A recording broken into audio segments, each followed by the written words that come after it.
Video. सो ये judgement है Bhaskar industries limited versus MS Bhiwani denims.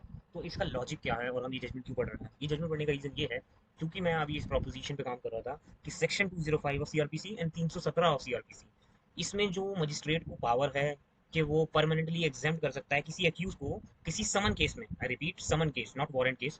तो समन केस में मजिस्ट्रेट के पास क्या पावर है, कितनी पावर है, और वो किस लेवल तक किसी अक्यूज को किसी समन केस में परमानेंट एग्जाम्पशन दे सकता है। तो सुप्रीम कोर्ट की जजमेंट इसी बात पे है। इस केस में लीव ग्रांट हुई थी थॉमस। ये एक बहुत लैंडमार्क केस है। इसके बाद इसको बहुत सारे मैटर्स में, जैसे कि अभी 2017, एक 2017, एक 11, एक अभी 2000 या 24 का एक केस है, Sharif Ahmad and another versus state of Uttar Pradesh. उसमें भी इसको रिफर किया है सुप्रीम कोर्ट ने। तो ये एक तरह का लैंडमार्क जजमेंट है ये। यस, तो इस केस में हुआ क्या? तो सबसे पहले शुरू करते हैं यहाँ से। फैक्ट ल्यू एंड नैरो, और fact narrow compasses appellant company file company ने क्रिमिनल कंप्लेंट फाइल की थी जेएम फर्स्ट क्लास के पास भोपाल, जिसमें 15 एक्यूज थे। वही सेक्शन 138 नेगोशिएबल इंस्ट्रूमेंट एक्ट का केस है। इसके अंदर जो मैनेजिंग डायरेक्टर ऑफ कंपनी के थे वो भी एक एक्यूज पर्सन थे, और जो फर्स्ट एक्यूज थी वो कंपनी थी। बात सेकंड एक्यूज पे शुरू हुई है। एंड दी सेकंड एक्यूज जो थे मैनेजिंग डायरेक्टर इस कंपनी के। इशू यहाँ से शुरू हुआ है। पहला एक्यूज था company, second accused was the managing director of the company, जो कि भोपाल से बहुत दूर रह रहे थे, हरियाणा के आसपास कहीं। और जो बाकी सब थे वो थे चंडीगढ़ के, और कुछ थे न्यू दिल्ली के। अब सब इतना दूर दूर रहते थे। तो मजिस्ट्रेट ने समन कॉग्निजेंस देखा।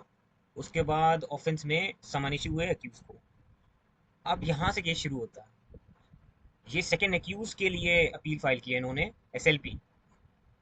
ट्रायल कोर्ट में रिकॉर्ड किया कि नोटिस इशू हुआ। जो सेकंड अक्यूज है उसका नाम है सुभाष सैनी। इनको रिपोर्ट की, इनके एड्रेस पे ये नहीं मिले, नोटिस मिला तो नोटिस चिपका दिया गया। तो वही बात है, नोट वही जो जिस तरह से हम सर्व करते हैं समन का नोटिस, जब कोर्ट से जाता है तो कोर्ट में अगर मतलब जो वो नोटिस दे रहे हैं अगर उनको कोई नहीं मिलता है तो वो नोटिस उनके फिर घर पे चिपका देते हैं। तो यही यहाँ भी हुआ। तो उसके बाद इन्होंने all the accused file revision petition session court against the magistrate. 28/4/2000 में उनने एक रिवीजन पिटीशन लगाई सेशन कोर्ट में।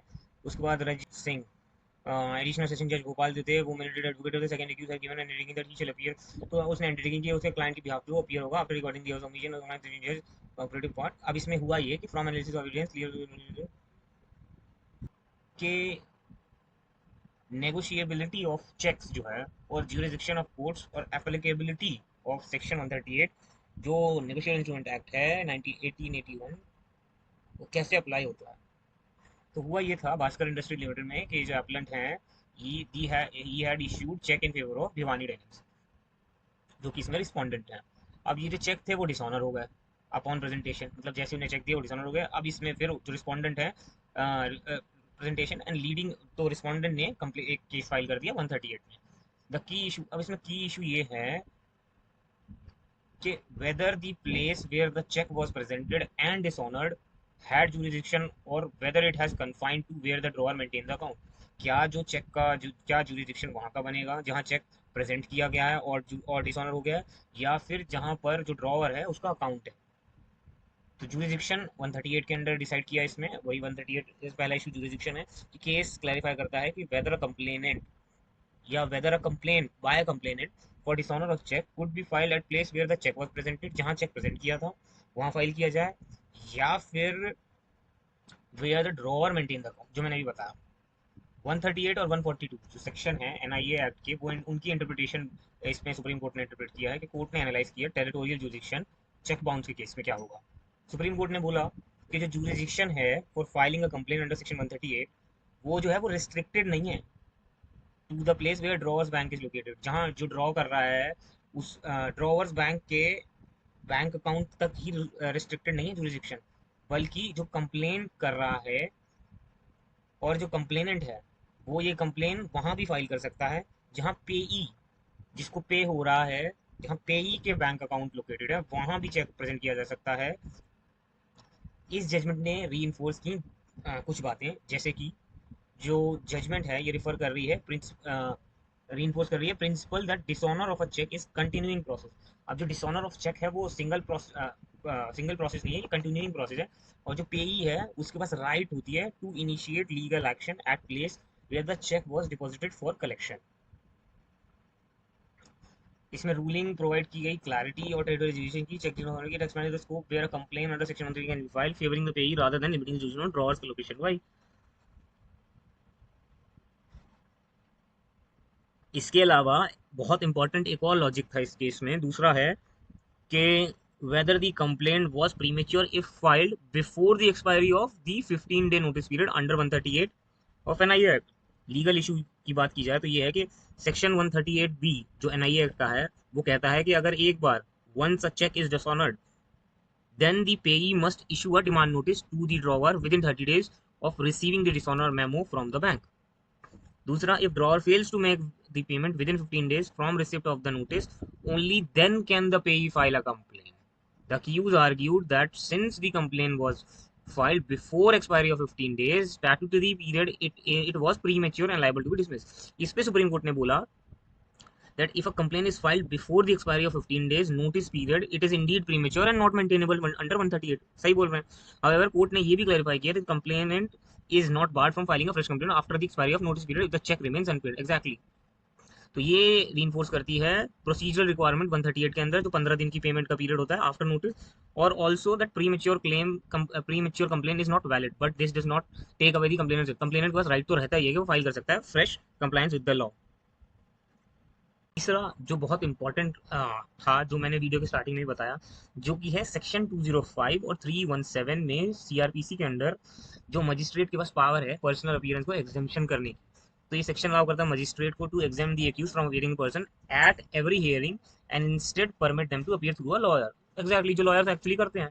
The accused can apply for exemption from personal appearance और magistrate may grant if appropriate। appropriate होगा तो ही करेगा। 317 की लैंग्वेज अगर देखी जाए तो लिखा हुआ है कि this section permit the court to proceed with the trial in absence of the accused if the accused is represented by a lawyer and the court is satisfied that the personal presence is not necessary for just disposal of the case। If the court finds that the accused presence is essential, it may direct them to appear। वही 317 का subsection 2 है जो कहता है कि 317 अब क्योंकि हम ऐसी इस तरह की बात अगर हम ये लिख दें इसमें कि अगर कोर्ट में जरूरी नहीं है आपकी प्रेजेंस और उसमें सबसेक्शन 2 ना लिखें तो लोग तो इसका मिसयूज करेंगे।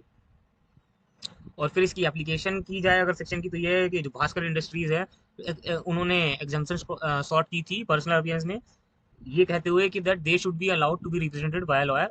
205 217 में सुप्रीम कोर्ट ने एम्फोसाइज किया कि जो चेक डिसऑनर का केस है 138 उसमें एक्यूज पर्सन जो है वो जनरली एग्जाम्शन दी जाती है उन्हें from personal appearance unless there is presence of absolute necessary, या तो बहुत इंपॉर्टेंट है उनका आना। जजमेंट रिकॉग्नाइज करती है requiring the accused person travel long distance. वही एग्जैक्टली यही बात मेंशन की है जजमेंट में भी कि क्योंकि ज़रूरी नहीं है। और इसमें एक चीज़ भी बहुत अच्छा पैराग्राफ है इस जजमेंट में। यस ये we cannot part with the matter without adverting to the plea made by the second accused from the trial court exempting from his personal opinion. He highlighted two factors while seeking the exemption. First is that the offence under 138 is relatively not serious offence। वही समन case है 2 साल से कम की सजा है। We seen from that the fact that legislature made it only a summon case। Second जो है वो important है, the instance on a physical presence of the accused in the case would cause substantial hardship and suffering to him as he is a resident of Haryana to undertake a long journey to reach Bhopal। तो अभी हरियाणा से भोपाल हर बार back and fourth नहीं कर पाएगा। It will be illogical for making his physical presence in the court involves apart from great hardship such hardship also the expenses also contended the counsel। He submitted that the advantage of the court get on account of the presence on the accused are far less and tribulations of the accused has to suffer make such presence in certain situations and hence the court should consider whether that such advantage can be achieved by other measures। therefore he relied on section 317। वही वो बोल रहा है कि जो law मतलब फायदा होना चाहिए एक्यूज का और प्रोसिक्यूशन का या विक्टिम का या कंप्लेनेंट का, दोनों ही सूरतों में जब तक केस ट्रायल पे चल रहा है। 317 का कहना ये है, जैसे कि 317 का सबसेक्शन ये कहता है कि at any stage any inquiry any trial if magistrate जज सेटिस्फाई हैं for reason to be recorded that जो पर्सनल अटेंडेंस हो रही है एक्यूज की कोर्ट के सामने वो जरूरी नहीं है इन इंटरेस्ट ऑफ जस्टिस, और दैट एक्यूज परसिस्टेंटली डिस्टर्ब, या मान लो वो डिस्टर्ब कर रहा है कोर्ट को या कोर्ट की प्रोसीडिंग को, और अगर एक्यूज को रिप्रेजेंट किया जा रहा हो बाय ए एडवोकेट प्लीडर तो वो डिस्पेंस कर सकता है उसकी अटेंडेंस और प्रोसीडिंग्स में कि इसकी प्रोसीडिंग में ज़रूरी नहीं है। सब्सिडी बात यहीं तक खत्म हो रही है यहाँ पे कि पर्सनल अटेंडेंस की किसी जरूरत नहीं है, तो ये अलाउ करता है। तो इसमें अलाउ की थी। ऐसे ही सिमिलर एक और मैटर है उसमें उसमें ग्राउंड लिया गया था कि मेडिकल ग्राउंड है। तो बहुत सारे मैटर्स हैं जैसे कि जैसे कि अजय सिंह कालरा है, स्टेट ऑफ पंजाब, 2013 का जजमेंट है। एसएस मान है, आईसीआईसी बैंक, ये भी हाई कोर्ट का है, ये 2009 का जजमेंट है। जेटी थाना वाला है, इसमें 1800 किलोमीटर से ट्रैवल कर रहा था एक आदमी, तो वो मना कर दिया उसने कि मैं नहीं आऊँगा वहाँ तक। काजल सेन गुप्ता वर्सेस आल्कन रेड्डी है। और भी बहुत सारी जजमेंट्स हैं जो कि रिसेंटली आई हैं, जो कि एक्यूज के एक तरह के फेवर में है। तो अगर आप इस तरह की जजमेंट्स ढूंढ रहे हैं तो this video might be helpful for you, and till then thank you so much.